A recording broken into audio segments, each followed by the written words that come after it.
स्थल पर जो शिक्षा संस्कार की भूमि है, मैं आप सबका हार्दिक अभिनंदन करता हूं, स्वागत करता हूं।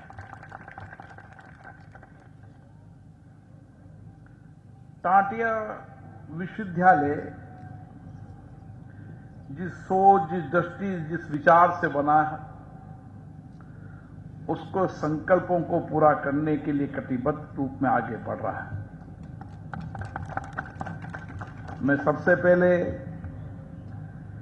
इस विश्वविद्यालय की चेयरपर्सन श्रीमती सुनीता टाटिया जी को बहुत बहुत धन्यवाद देता हूं, जिन्होंने इस विश्वविद्यालय के एक नन्हे से पौधे को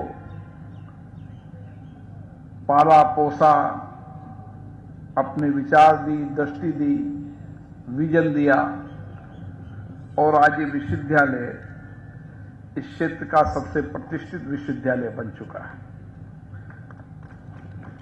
इस विश्वविद्यालय के अध्यक्ष कुलपति MM सक्सेना जी, हमारे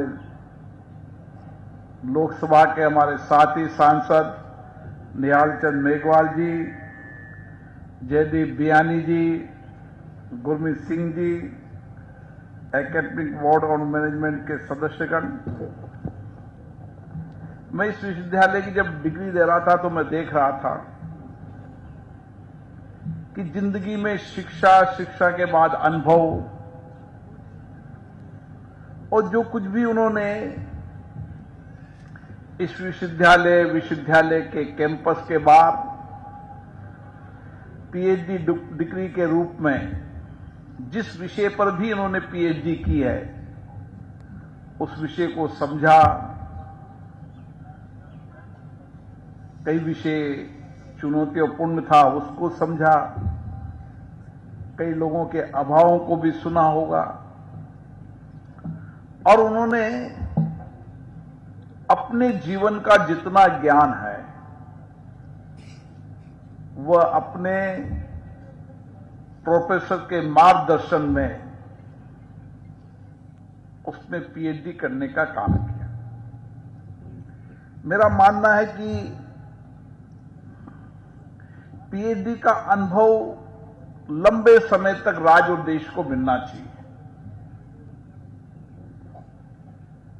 क्योंकि मैं एक विश्वविद्यालय में गया था तो वहां जो PhD करने वाले विद्यार्थी थे, उन्होंने उसके ज्ञान अनुभव को बताया कि किस तरीके से उन्होंने अपनी थीसिस को लिखते समय जो कुछ भी नया रिसर्च किया, नया इनोवेशन किया, नया सोच दी, नए चिंतन दी और उसको लिखा।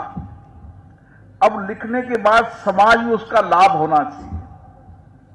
जिस विषय पर आपने PhD की, उस पर रिसर्च की, उसका लाभ समाज को मिले, इसके लिए भी विश्वविद्यालय को प्रयास करने की आवश्यकता है।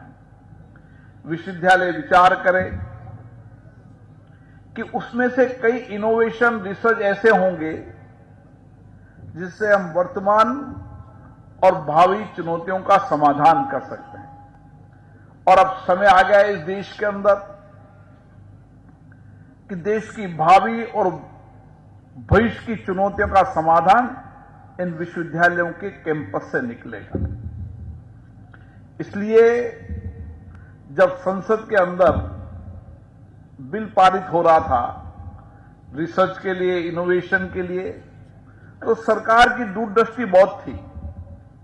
हम जिन विकसित देशों की चर्चा करते हैं वह विकसित इसलिए हुए कि वहां पर समय के पहले विश्वविद्यालयों में रिसर्च हुए, इनोवेशन हुए, स्टार्टअप शुरू हुए, लेकिन एक चिंतन का अभाव था। वो चिंतन भारत में भारतीय चिंतन भी है, आध्यात्मिक चिंतन भी है, समर्पण और सेवा का चिंतन भारत के विद्यार्थियों के अंदर है। और इसीलिए इस चिंतन को लेकर हम विश्वविद्यालयों से भावी चुनौतियों का समाधान निकलें। हमारी शिक्षा, भारतीय चिंतन की हो, भारतीय विचार की हो, लेकिन समाधान दुनिया का हो। और मैं विश्वास के साथ कह सकता हूं, अब समय आ गया है कि दुनिया में हर चुनौतियों का समाधान भारत से निकलेगा। हमारे नौजवानों की सोच, उनका विचार, उनका आत्मविश्वास, उनकी नए रिसर्च करने की क्षमता, ये अद्भुत है। और इसीलिए दुनिया के अंदर भी आप देखेंगे तो वहां टेक्नोलॉजी में हो, प्रौद्योगिक में हो, या जितने भी प्रोफेशनल कोर्सेज हो, उस दुनिया के अंदर जो विकसित देशों के अंदर भी भारत के नौजवानों का ही योगदान है। आज हमें गर्व है कि हम कम समय के अंदर हमने टेक्नोलॉजी के अंदर नए रिसर्च किए हैं, हमने आर्टिफिशियल इंटेलिजेंसी के अंदर नया रिसर्च किया है, हमें रोबोट के अंदर हमने नया रिसर्च किया है। आईटी का कोई सेक्टर नहीं जिस सेक्टर में हमारे नौजवानों ने नए रिसर्च, नए इनोवेशन कर और सारी चुनौतियों के समाधान का रास्ता निकला। हमें गर्व है कि कोविड की महामारी इस विश्व की सबसे बड़ी महामारी थी। हम कोई समय इंतजार कर रहा था कि विकसित देश वैक्सीन बनाएंगे, उनके वैक्सीन का इंतजार करेंगे, लेकिन ये भारत के वैज्ञानिकों की सोच थी। हमारे भारत के वैज्ञानिक ने यही भारत के अंदर उस वैक्सीनेशन को डेवलप किया और दुनिया के अंदर उस वैक्सीनेशन की विशिष्टता, प्रमाणिकता उस विकसित देशों से ज्यादा रही। और इसी तरीके से आप कोई भी सब्जेक्ट ले लें, चाहे पर्यावरण का विषय ले लें, ऊर्जा का विषय ले लें, हर विषय के अंदर भारत के नौजवान नए सोच के साथ, नए चिंतन के साथ इन समस्याओं का समाधान निकाल रहे हैं। और इसीलिए दुनिया के देशों की भारत के प्रति विशेषता बढ़ी है। इतना ही नहीं, भारत दुनिया का एजेंडा तय करने वाला देश हो गया है। G20 में माननीय प्रधानमंत्री जी की अध्यक्षता के अंदर जब विकसित और विकासशील देशों की मीटिंग हुई, तो उससे पहले मीटिंग में एजेंडा तय नहीं हो पाया था, लेकिन भारत ने उस G20 के देश के अंदर एजेंडा तय किया भारतीय चिंतन का, वसुधैव कुटुंबकम का, एक पृथ्वी, एक परिवार, एक भविष्य के साथ आगे बढ़ने का। आज दुनिया इस दिशा की ओर बढ़ रही है। भारत का एजेंडा दुनिया ने माना है और इसीलिए मेरे नौजवानों पे मुझे बहुत गर्व है, बहुत सामर्थ्य है उनमें। वो नए हर विषय के अंदर नए सोच के साथ आगे बढ़ रहे हैं। इस विश्वविद्यालय ने भी इसी दृष्टि के साथ, भारतीय चिंतन के साथ इस शिक्षा पद्धति को शुरू किया।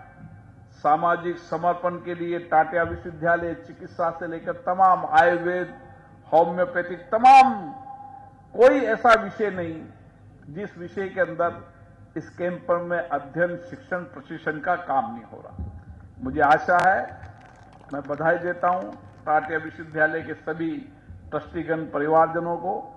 आने वाले समय के अंदर ये विश्वविद्यालय देश की वर्तमान भावी चुनौतियों का समाधान में निकले और यहां पढ़ने वाला विद्यार्थी भारतीय चिंतन, हमारी नई शिक्षा पद्धति के साथ आगे बढ़ते हुए दुनिया के अंदर भारत का नेतृत्व करे। मैं आज डिग्री प्राप्त करने वाले सभी विद्यार्थियों को बहुत बहुत शुभकामनाएं देता हूं और इस सोच के साथ, इस विचार के साथ कि शिक्षा हमेशा अधूरी है। मैंने कई डिग्री देते, कई देखी, कई की उम्र ज्यादा थी, लेकिन आज भी उनका आत्मविश्वास था कि शिक्षा हमेशा अधूरी है, ज्ञान हमारा हमेशा अधूरा है। हम समाज में जो दे सकते हैं, ये देने के लिए हमारा समर्पण हमेशा भारतीय चिंतन का है। मैं आप सबको भी पुनः बहुत बहुत शुभकामना देता हूं। उन सब प्रोफेसरों को भी बहुत बहुत बधाई देता हूं जिनके मार्गदर्शन में आपने पीएचडी की। और मैं विशेष रूप से इस विद्यालय के चेयरपर्सन श्रीमती सुनीता जी, मोहित जी, सारे परिवार को, लोगों को बहुत बहुत धन्यवाद देता हूं। 1 साल तक उन्होंने मेरा आने का इंतजार किया और वो थक गए, मुझे आना ही पड़ा, नहीं तो शायद मेरा इस कार्यकाल में गंगानगर का ट्यून नहीं बनता। मैं उनको धन्यवाद देता हूं। और आज आने में देरी हुई क्योंकि विजिबिलिटी नहीं थी, इसलिए 3 घंटे दिल्ली से आने में देरी हुई। कई विद्यार्थियों को लंबे समय इंतजार करना पड़ा, उसके लिए भी मैं माफी चाहता हूं। और मैं आशा करता हूं कि आपका भविष्य उज्जवल है, इस देश का भविष्य उज्जवल है। आने वाले समय के अंदर भारत विकसित भारत राष्ट्र के कदमों की ओर बढ़ रहा है, दुनिया भारत की ओर देख रही है और उसमें हमारा भी इतना ही योगदान होना चाहिए कि हम विकसित भारत के सपनों को पूरा कर सकें। आप सबका बहुत बहुत धन्यवाद। Thank you so much, sir. Now it's time to present a token of appreciation.